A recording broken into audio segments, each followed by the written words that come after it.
Hello বন্ধুরা, তো আজকে আমি কি করলাম, ঘরের মধ্যে চিকেন পকোড়া বানিয়ে নিলাম।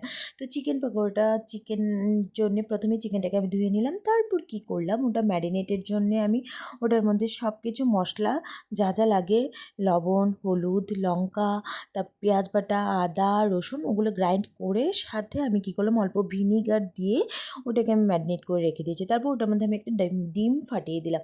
তো ডিমটা ফাটানোর পর সত্যি খুব সুন্দর একটা গ্রেভি হয়ে গেছে। তার মধ্যে আমি হালকা একটু কর্নফ্লাওয়ার দিয়ে দিলাম। তো কর্নফ্লাওয়ারটা দেওয়ার পর দেখলাম ম্যারিনেট করে যে চিকেনটা রেখেছি সত্যি ওটা একদম জুসি জুসি হয়ে গেছে। তারপর ভাবলাম এটাকে আমি এখন ফ্রাই করব। তো ফ্রাই করার জন্য প্রথমে আমি কড়াইয়ে পরিমাণ মতো তেল নিয়ে নিয়েছি। তো ওটার মধ্যে আমি অল্প অল্প অল্প অল্প একটা করে চিকেন দিয়ে দিয়েছি। তো সত্যি ভাজাটা খুব সুন্দর হয়েছে। আস্তে আস্তে করে ভাজি যখন হয়ে গেছে, ব্রাউনিশ কালার হয়ে গেছে, তারপর আমি নামিয়ে নিয়েছি। সত্যি এত টেস্টি হয়েছে, প্রসেনজিৎকে যে দিলাম, প্রসেনজিৎ খেয়েছে, আমিও খাবো। এত টেস্টি মানে কি বলবো, সত্যি মানে জিভে জল আনার মতো হয়েছে।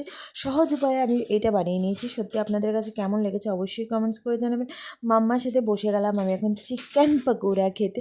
ফাইনালি আমার চিকেন পকোড়া হয়ে গেছে, মাম্মাকে নিয়ে বসে গেলাম। চলো বাই বাই, টেক কেয়ার। তো আমি এখন চিকেন পকোড়াটা খেয়ে নিচ্ছি। আপনারা অবশ্যই কমেন্টস করে জানাবেন এই পদ্ধতিতে চিকেন পকোড়া যে আমি বানিয়েছি কেমন হয়েছে। চলো বাই, টাটা।